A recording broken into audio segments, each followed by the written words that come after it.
What's up everybody, it's Man of Low Moral Fiber here. My name's Luke, and in this video I'm going to be working my way through the OP8 Washburne Refinery using Sniper Zero. In this video I will be using the keyboard and mouse input method, so if you see me tripping on some corners or rails like I am now, just realize that I don't usually play Borderlands 2 with a keyboard and mouse. I have all my time, put into Borderlands 2. I was playing with a gamepad for the most part up until this point. And, it's a pretty big change for me. I do play a few different competitive shooters with keyboard and mouse input method, but especially since I started Borderlands 2 as a Melee Zero, I found the gamepad a lot more enjoyable to play as. I actually tried playing Melee Zero the other day with mouse and keyboard, and I really didn't like it. But I do kind of enjoy Sniper Zero with mouse and keyboard, obviously. You gain a lot more cursor precision with the mouse than you do on a gamepad. However, you do lose a little bit of your mobility ease when you switch to mouse and keyboard. And I find that mobility more important when playing Melee Zero, but obviously with Sniping Zero, I find the keyboard and mouse to give me a little bit more precision.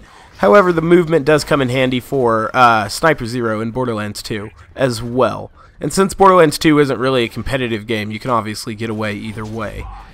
So, I enjoy both ways. For a game like Borderlands 2, it definitely doesn't matter. Anywho, gonna work my way through now to more enemies up here. Slag is obviously very important on Ultimate Vault Hunter mode, and the new kunai boost has helped a lot as well. Obviously, it was a huge change to Melee Zero, but it helps a lot with Sniper Zero as well, since you're able to blanket cover that damage boost again. That is huge, and you can gain a lot of damage that way over quite a few enemies when you're in Deception now, as opposed to only 20% on one enemy. And that definitely improves Zero's efficiency no matter how you're going to play him, so long as you pick up Death Blossom. So now I'm just going to go ahead and speed up this little ammo gathering phase on this way to the super badass loader here. This is a rather long video. I tried to make a couple parts a little bit abridged, but I really like this map. It is kind of long at OP8. There are quite a few enemies with all that huge damage reduction that you have to work through. This next area is the only door that you actually have to fight every enemy at to get through, but it's not too big a deal. However, it's not that dangerous. They can only send about 4 loaders at a time at you, I think. Maybe more. I've never seen more than 4 out, I don't think. So it's not that hard to really just kind of survive in this area. With Zero, these exploders are pretty easy to deal with. You can just kind of throw your decoy, and they'll blow up on that. So if you just time that well, you can get all 3 of them to blow up on that sometimes, and that's a really easy way to take them out. Or it's pretty easy to cripple them with the Pimpernel. So 2 things to think about there. Those guys that spawn with the shield, the R loaders, those guys are probably going to be the toughest, but none of these guys are really going to be too bad.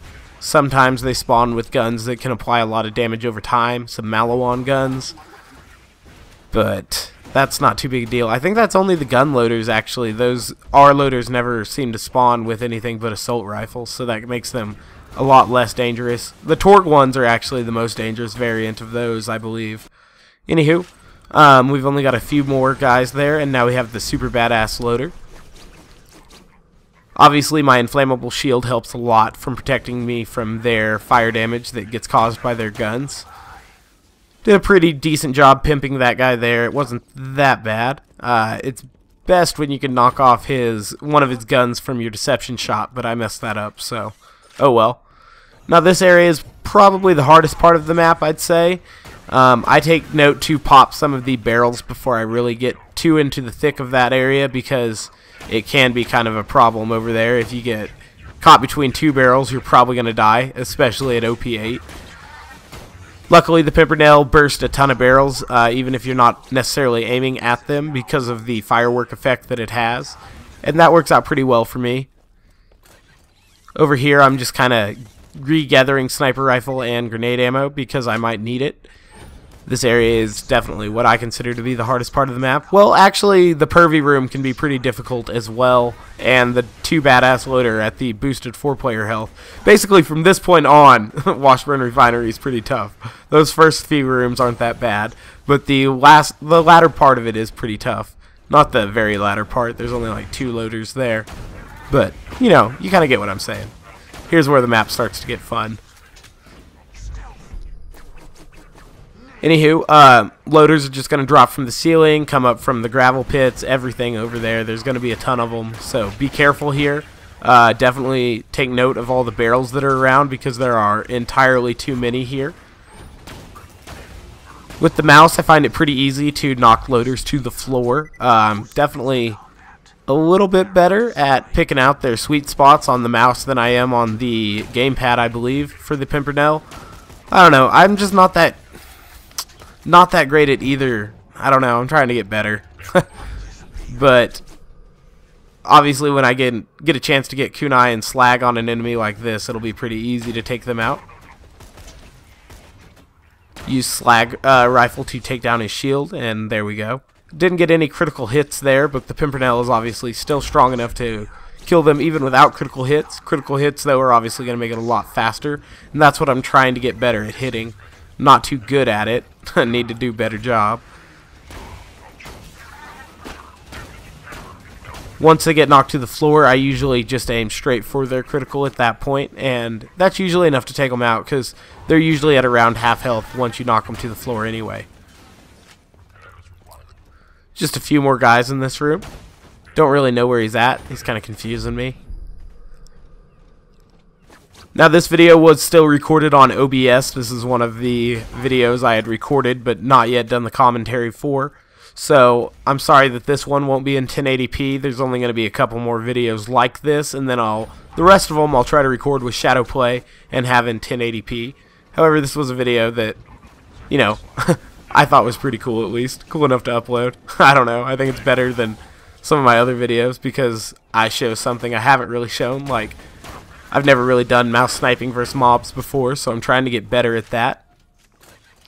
So now once I'm here, the 4-player mode will activate, and that'll make it a lot harder because enemies will have a lot more health, and combined with the damage reduction, that works out to a pretty challenging situation. So all these loaders are definitely going to be a lot tougher than the loaders you saw earlier. Like, I got 2 critical hits on that guy there, and he just now died after like a 3rd critical hit. I wasn't even hitting critical hits on some of those other guys and they were dying, so it's a little more difficult now. They have a lot more health. Luckily, the Pimpernel, though, is so ridiculously powerful with Zero and Boar that I'm able to get through it pretty easily. Now, Pervy here at OP8, his shock laser from his eye is always going to kill you because it'll always knock out the shield in one hit, and then the damage over time is usually enough to kill you after that. So I'm being really careful to avoid that now. That's why I'm backing up so far and trying to get something in between our line of sight.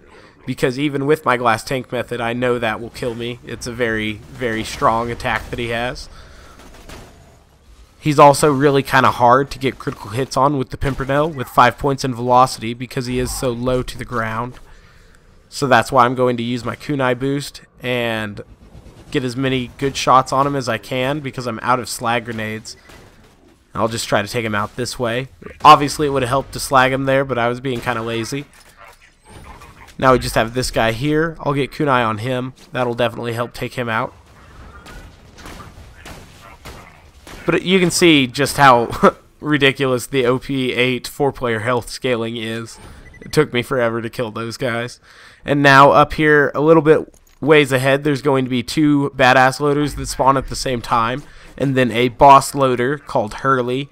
Hurley's not that tough, but at OP8 with 4-player health, he can be a little bit more difficult than you might expect, or than I was expecting at least when I did this. So, obviously, the 4-player health is activated when you go into Hyperius' area.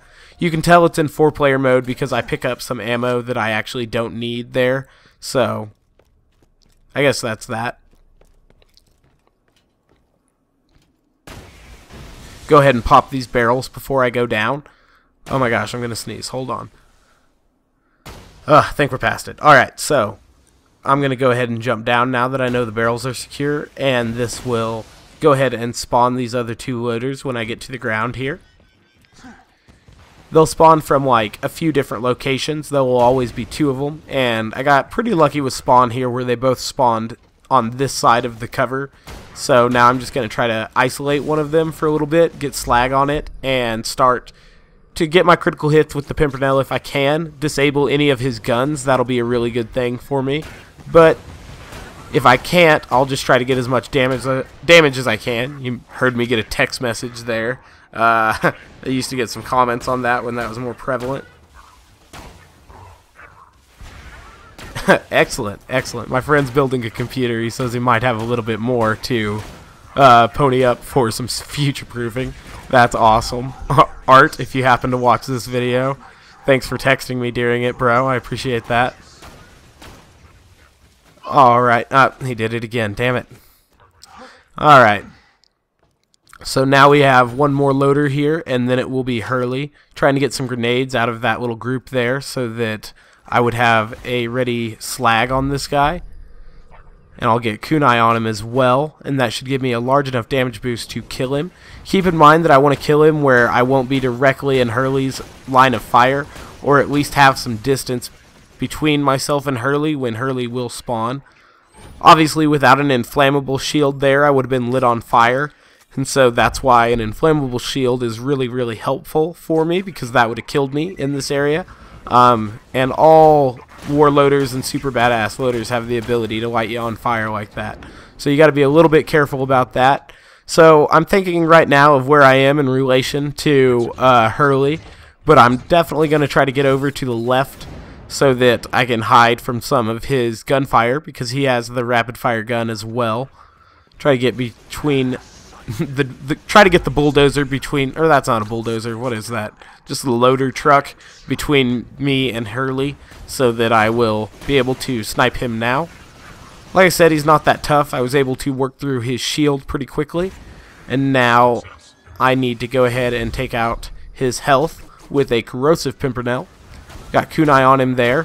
When I get the criticals going, he goes down pretty quick, but he is, you know, still kind of tough, so you want to give him some space. I'm out of slag grenades now, so I'm going to need to get more kunai on him. Switch to a slag Pimpernel, and now switch back to my corrosive Pimpernel, and go ahead and try to finish him off here. There we go. Obviously, again, that was made a lot easier by the inflammable shield and glass tank combo I have working for me. There's only 2 more loaders now, so if you made it this far through the video, I thank you very much for watching. I do appreciate that, guys. Otherwise, if you haven't yet, please take the time to subscribe to me. I'd appreciate that. It'll help you know when my videos are coming out, and it will help me as well. I'll be sure to show you guys my gear and skill build at the end of this. If you didn't know about this, there's a little secret door with one last chest here. Again, guys, thanks for watching, and I hope to catch you next time. Bye, guys.